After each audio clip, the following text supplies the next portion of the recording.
Today we're talking about the intensity of the emotions we experience as neurodivergent people, and particularly the emotion of shame, and how long it also takes to process those emotions after we've kind of maybe resolved a conflict. I'm going to be doing my nails when they get to this length. I like how they look, but it causes sensory issues because I just bash them on everything and it feels uncomfortable. I also hate doing my nails. I hate cutting them. I hate filing them. It really gives me like a sensory overload, but I have to do it. I know that so many of us experience what I can only describe as like an emotional hangover. It's like you resolve a conflict with someone, and although it probably feels a lot more resolved to the other person than it does for you, but you kind of feel like it's resolved, but you're still experiencing these feelings for a long time after, and you have to process your emotions, and it's almost like you can't hurry that up. It makes you feel different inside, it makes you feel quieter, and the other person might sometimes take that as that you're still annoyed with them, but it's not always the case. It's quite often that you're just processing your emotions. I experience that quite often, and I have an example of that happened last night actually.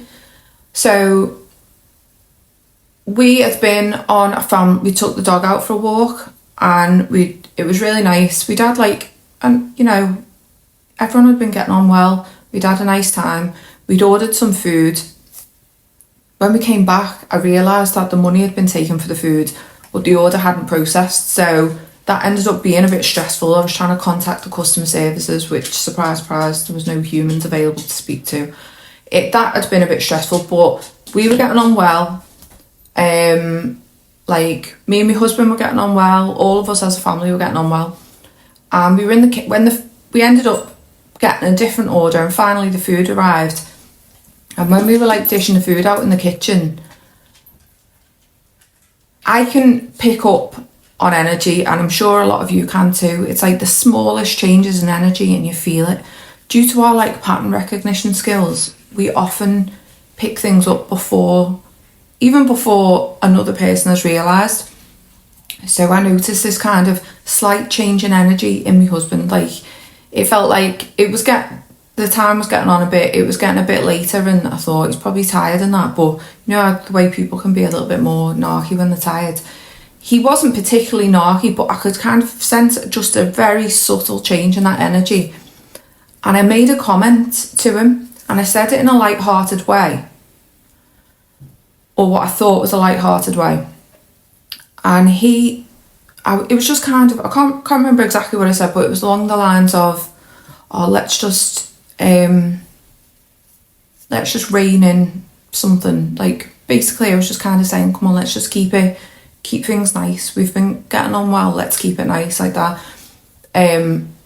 But he didn't take it how I meant it, and he kind of was like, what do you mean I've been in a good mood? And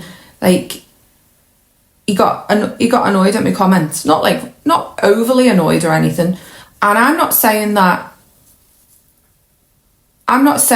my comment was wrong or his reaction was wrong, because my comment was meant completely with good intention, and his reaction was reasonable based on the fact that I've been told that sometimes I come across as abrupt, which quite often shocks me, because inside I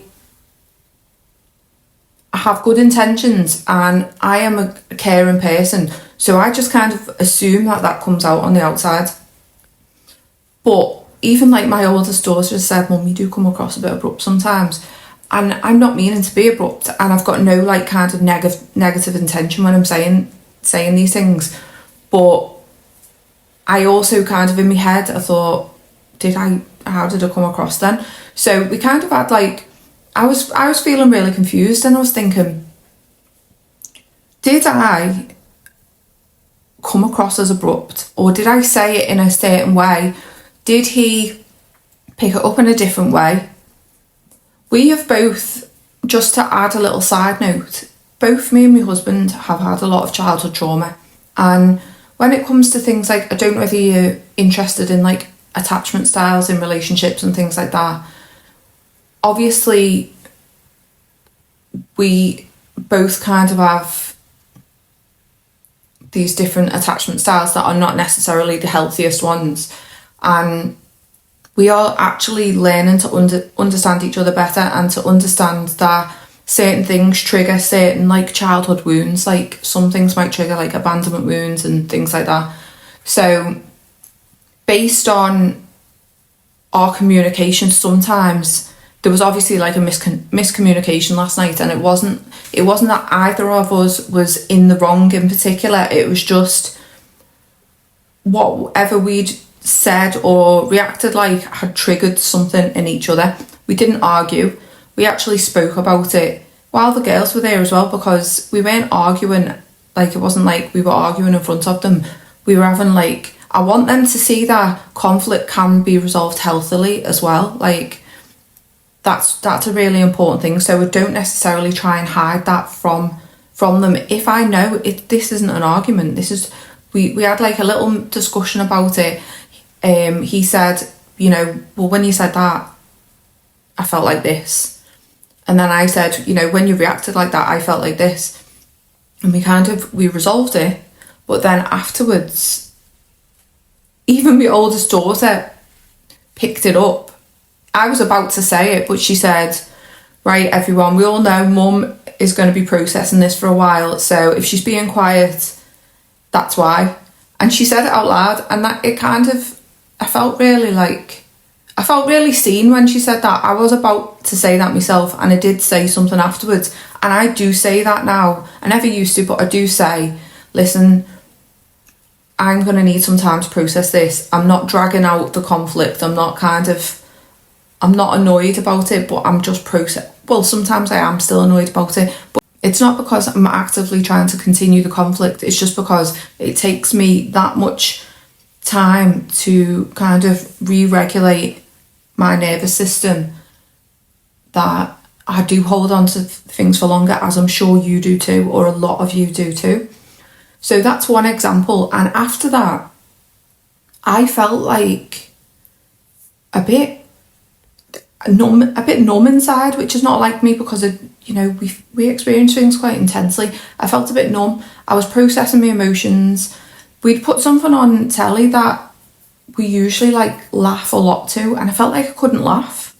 It was like I didn't have it in me to laugh, because my brain was processing, and my body was probably processing the feelings, and it was like, and part of me wanted to just go and be on my own, because I felt like that would have helped to process easier.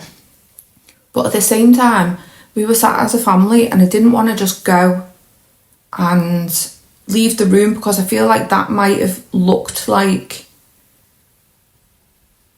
I'm still annoyed about things, or like I wanted to still be as a family, because we'd had this really nice night mostly. But yeah, even now, this morning, the next day, I've still got remnants of that processing. I feel a lot more back to myself, but I've still got remnants of that, like my brain kind of trying to work through these emotions. And that's how long it can last. It's still not completely gone.